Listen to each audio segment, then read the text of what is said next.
¿Cómo sorprendes al propio protagonista? Porque al final él conoce su vida, obviamente. ¿Cómo logras sorprenderle? Él sabe su vida, pero no sabe lo que él genera en la vida de los demás. O sea, ese para mí es el punto de partida.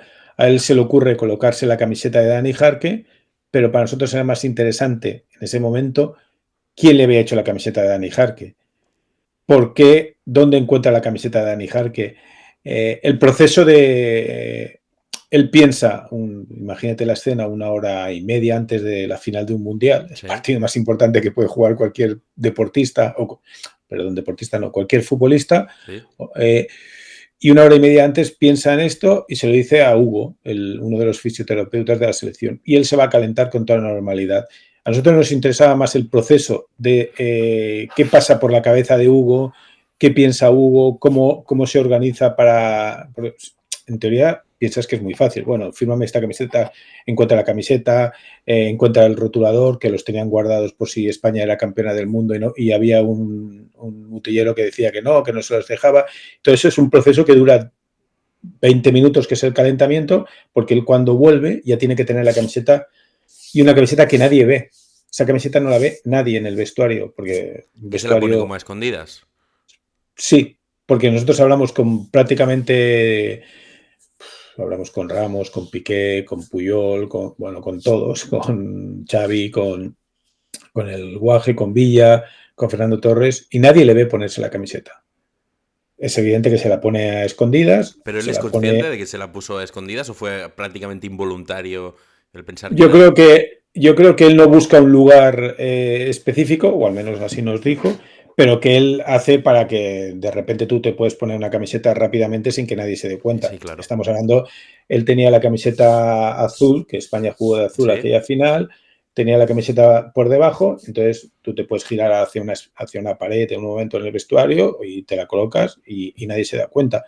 Entonces, por ejemplo, a nosotros esa historia a mí personalmente me fascinaba muchísimo cómo por la cabeza de una persona, 1 hora y media antes del partido más importante de su vida, cuando tienes una tensión, una presión, un silencio, que eso sí que nos lo contaron todos, y luego en aquel maravilloso documental de Informe Robinson, es increíble cómo el silencio del autobús era un desplazamiento largo hasta el Soccer City, debían ser 1 hora, hora y pico de bus, porque el tráfico en Johannesburgo era terrible. Entonces, de cómo pasa de ese silencio a la activación de justo antes de salir a calentar, decirle a Hugo, por favor, ¿me puedes hacer esto? Claro, de repente Hugo, que está en mil cosas, tiene que... Cuando digo mil cosas, es que en un vestuario antes de un partido, da igual que sea la final de un mundial, pero en un vestuario antes de un partido pasan muchas pequeñas cosas, cada una en su... y cada una muy importante para cada uno de los jugadores. En el caso de Andrés pasaba para esto, en el caso de Navas, recuerda que Navas y Ramos ya salieron con camisetas en recuerdo de Antonio Puerta, ¿Cierto? pero ya las llevaban escritas. O sea, ya la habían pensado antes y tuvieron tiempo en Pokesfront, que es donde estaba concentrada la selección, pues para preparar toda la historia. Pero él no, a él se le ocurre 1 hora y media, 1 hora y cuarto, 1 hora y 20 antes, entonces se tiene que organizar. Y por eso, claro, a él no le vas a sorprender, porque él ya te va a decir por qué se pone la camiseta, pero todo lo que genera alrededor, es decir, obviamente del Bosque no se entera, los compañeros no se enteran. Hay compañeros que cuando mete el gol tampoco se enteran de la camiseta, porque lo que hacen es ir a Claro. celebrarlo, se vuelven locos, tal y cual, él se vuelve a poner la camiseta azul y no se dan cuenta. Y para nosotros era como un tema muy... Y de hecho yo creo que a él les sorprendió mucho, o sea, porque para él era algo natural, era algo sentido, porque si no, no lo haces. O sea, él sentía que tenía que hacerle un homenaje a su amigo, él sentía que si desgraciadamente no hubiera pasado lo que pasó, Dani Jarque quizás podía haber estado en aquella final. Estamos hablando de uno de los mejores centrales del fútbol español, capitán del Español, indiscutible en las categorías inferiores de las selecciones. Entonces él sentía que tenía que estar allí. Entonces toda esta historia de la camiseta a nosotros nos pareció fascinante. Primero en el vestuario, luego la trasladas a la familia, obviamente la familia no sabía nada, y luego la trasladas al mundo, es decir, cómo impacta que un jugador que mete el gol más importante de la historia de este país, lo primero que haga es...